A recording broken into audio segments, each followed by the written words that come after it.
नमस्कार। श्रीमती मोहरी देवी तापड़िया कन्या महाविद्यालय जसवंतगढ़ के इस यूट्यूब चैनल पर मैं प्रवक्ता हनुमान मन शर्मा आप सभी विद्यार्थियों का हार्दिक स्वागत और अभिनंदन करता हूं। प्यारे विद्यार्थियों, बीए द्वितीय वर्ष की कक्षा में हिंदी साहित्य विषय के अंतर्गत रीतिकालीन काव्य जो आपका प्रथम प्रश्न पत्र है उसमें कवि बिहारी जी के जो महत्वपूर्ण प्रश्नोत्तर है बिहारी सस्से से वो महत्वपूर्ण प्रश्नोत्तर की श्रृंखला चल रही है। प्यारे विद्यार्थियों, आज का जो महत्वपूर्ण प्रश्न है वो है कि बिहारी की अलंकार योजना की समीक्षा कीजिए। बिहारी की जो अलंकार योजना क्या है उसके बारे में अपने को बताना है कि कौन कौन अलंकारों का प्रयोग है बिहारी सस्सई में हुआ है।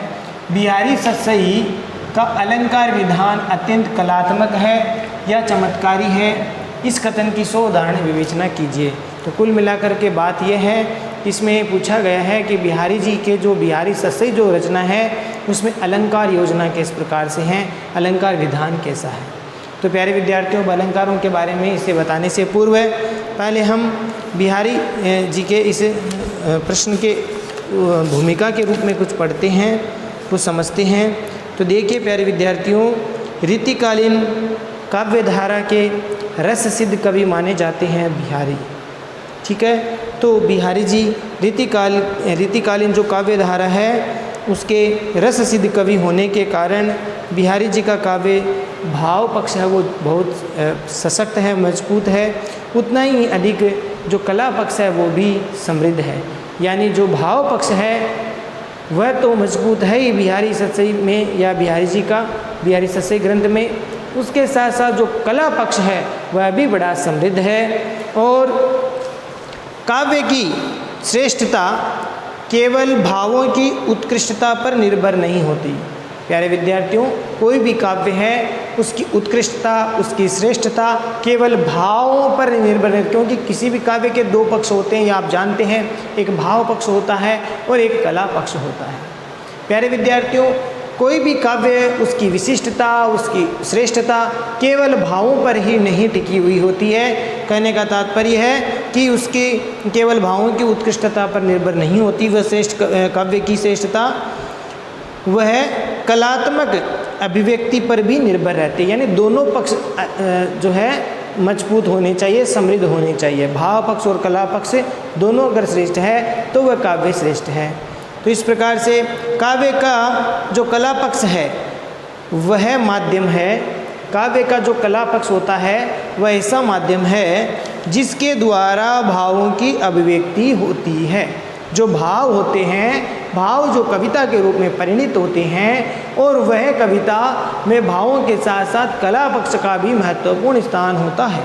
तो काव्य का जो कला पक्ष होता है प्यारे विद्यार्थियों, वह ऐसा माध्यम होता है कि उससे भावों की क्या होती है, अभिव्यक्ति होती है, भावों का संप्रेषण होता है और उनका पाठकों पर क्या होता है, एक संप्रेषण होता है। वह भाव कला पक्ष को लेते हुए पाठकों तक पहुंचता है, तो ही उस काव्य की महत्ता है और वह काव्य पाठकों को सरलता से समझ में आ सकता है, या फिर कह सकते हैं कि पाठकों को आनंदित करने वाला होता है, पाठकों को रस प्रदान करता है। काव्य के जो कला पक्ष है उसके अंतर्गत अलंकार योजना, यह मुख्य रूप से कला पक्ष में क्या आता है प्यारे विद्यार्थियों, कला पक्ष में देखो एक तो अलंकार आते हैं, अलंकार है, छंद योजना है, छंद है, रस योजना है, ठीक है, काव्य गुण है, काव्य रीति है, ठीक है। इसके साथ साथ जो है काव्य गुण नायक नायिका जो भेद है,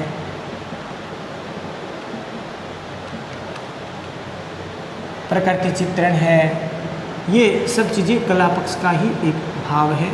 और इसके साथ साथ इसमें काव्य गुण, काव्य रीति, रस योजना, छंद योजना, अलंकार योजना, ये कला पक्ष, और भाषा योजना, भाषा, तो ये सब मिलकर के कला पक्ष बनता है। अब अलंकार योजना जो है बिहारी जी की, जो बिहारी सस्सई जो रचना है उसे उसका जो कला पक्ष है उसके अंतर्गत अलंकार योजना का सबसे अधिक महत्वपूर्ण जो होता है, यानी काव्य किसी भी काव्य का जो कला पक्ष है उसमें अलंकार योजना का सबसे अधिक महत्व होता है। और साहित्य शास्त्रियों के अनुसार काव्य के सहज सौंदर्य के लिए अलंकार एक विशिष्ट उपादान है, यानी साहित्य शास्त्री ये मानते हैं कि काव्य का जो सुंदर जो स्वरूप हम कह सकते हैं किसी भी काव्य की सुंदरता है वह अलंकारों के बिना नहीं हो सकती। तो अलंकार बहुत अधिक आवश्यक है। रीतिकाल के या रीति काव्य धारा के अधिकतर कवि मुख्य रूप से रीतिसिद्ध, रीतिबद्ध और अलंकारवादी थे। रीतिसिद्ध है, रीतिबद्ध या अलंकारवादी आचार्य थे, कवि थे, और उनके काव्य शिल्प में, उनकी कविता के शिल्प में अलंकारिक चमत्कारी की स्थिति और भी अत्यधिक आवश्यक है, वो मानी गई है, क्योंकि अधिकतर कवि दरबारी कवि थे और वह अपने आश्रयदाताओं को खुश करने के लिए, प्रसन्न करने के लिए श्रेष्ठ से श्रेष्ठ शब्दों का चमत्कारपूर्ण ढंग से वर्णन किया करते थे। और उस शब्दों की चमत्कारपूर्ण ढंग से वर्णन करते समय उनका कला पक्ष यानी अलंकार इत्यादि, छंद इत्यादि है वो मुख्य रूप से उभर करके सामने आता था। और अलंकार जो है काव्य का बहुत महत्वपूर्ण अंग है, ये आप जानते हैं। यद्यपि केशवदास जी ने भी कहा, यद्यपि सुजति सुलक्षणी सुब्रहण सरस सुवृत भूषण बिनु न विराजहि कविता वनितामित।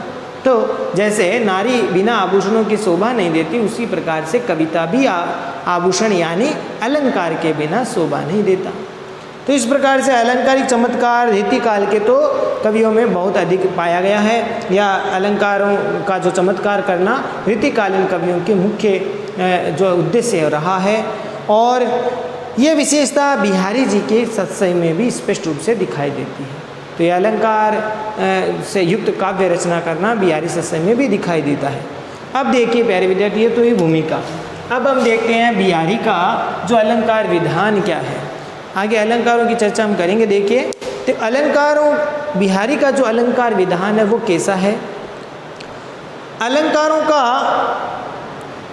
अधिक प्रयोग है वो कई बार काव्य को विकृत कर देता है, यानी ज़्यादा प्रयोग तो अच्छा नहीं माना जाता। भाई कोई भी चीज़ अति है वो सर्वत्र वर्जते, ऐसा कहा जाता है। अति किसी भी चीज़ की अच्छी नहीं होती। तो अलंकार भी अगर सीमा से ज़्यादा प्रयोग कर दिए जाते हैं काव्य में, तो फिर वो काव्य क्लिष्ट हो जाता है और नीरस हो जाता है, उसमें फिर विकृति आ जाती है। तो अलंकारों का अधिकता से काव्य में सौंदर्य में जो विकृति हो जाती है, और उक्ति चमत्कार के कारण काव्य में क्लिष्टता आ जाती है, यानी ज़्यादा उक्ति को यानी अपनी बात को, कथन को चमत्कारपूर्ण शब्दों से कहने से क्या होता है, उक्ति चमत्कार होता है, यानी बात कहने का जो ढंग होता है, जैसे श्लेष का ज़्यादा प्रयोग कर दिया, यमक का ज़्यादा प्रयोग कर दिया, तो इससे क्या होता है, उससे फिर काव्य में क्लिष्टता आ जाती है, कठिनता आ जाती है, जो कि पाठकों को आसानी से समझ में नहीं आती। इसीलिए काव्य ऐसा होना चाहिए जो पाठकों को समझ में आ जाए आसानी से। तो उक्ति चमत्कार से काव्य में क्लिष्टता आ जाती है।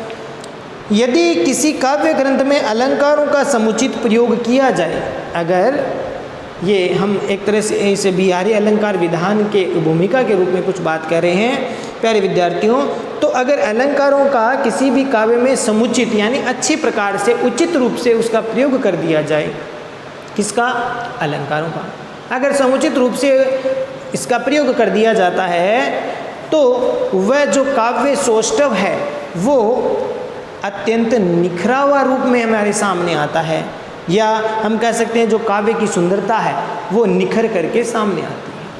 अलंकारों का अच्छा प्रयोग होना चाहिए, समुचित प्रयोग होना चाहिए, उचित प्रयोग होना चाहिए, जिससे काव्य का जो सौष्ठव है, काव्य की जो सुंदरता है या सौंदर्य है, वह निखर करके सामने आता है या निखर कर प्रस्फुटित हो जाता है। कवित्व शक्ति से संपन्न कलाकार ही अलंकारों का जो है, जो कवित्व शक्ति से युक्त हैं, ऐसे जो कलाकार कवि हैं वे ही अलंकारों के द्वारा अपने काव्य के सौष्ठव को या सुंदरता को द्विगुणित कर देते हैं, चार चांद लगा देते हैं। जो अच्छे मर्मज्ञ हैं कवि, जो अच्छे जानकार कवि हैं, वे अलंकारों का सुंदर प्रयोग करके काव्य को द्विगुणित कर देते हैं, उसकी सुंदरता को वो चार चांद लगा देते हैं अच्छे अलंकारों का प्रयोग करके, अच्छी मात्रा में, अच्छे उचित रूप से।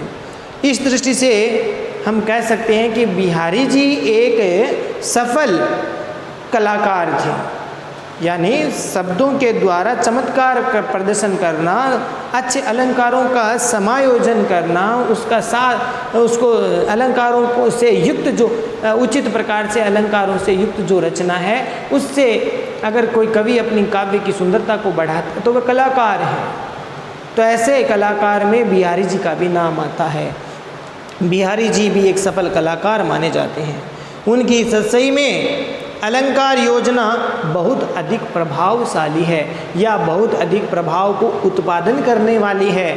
यानी बिहारी सत्सई में प्यारे विद्यार्थियों, बिहारी जी ने अलंकारों का सुंदर प्रयोग किया है, समुचित प्रयोग किया है, जिससे उनके काव्य अर्थात बिहारी सत्सई में जो है बहुत अधिक वो प्रभावशाली बन गई है, प्रभाव उत्पादक बन गई है।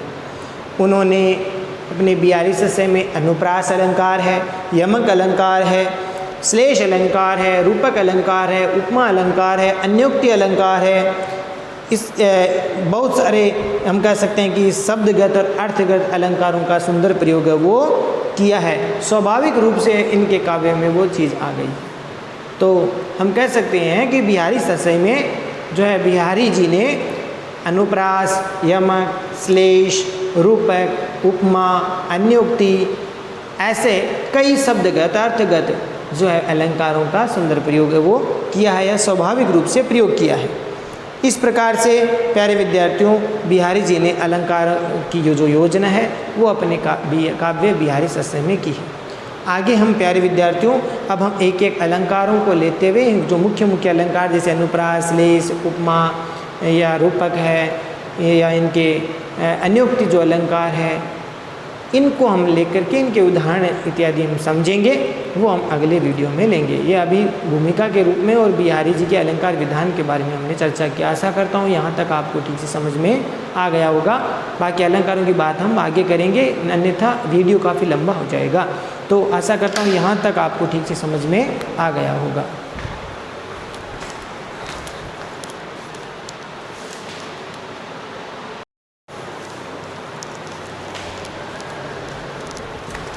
तो प्यारे विद्यार्थियों, आज के लिए बस इतना ही। अगले वीडियो में पुनः उपस्थित होंगे इसी प्रश्न के आगे के भाग को, यानी बिहारी जी की जो अलंकार योजना है उसमें अलग अलग अलंकारों के उदाहरण को लेते हुए समझेंगे।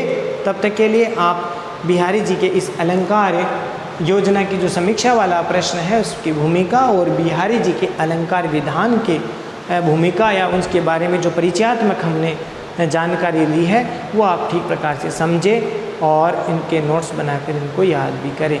चैनल को लाइक, शेयर और सब्सक्राइब करना ना भूलें। जय भारत, जय हिंदी। धन्यवाद विद्यार्थियों।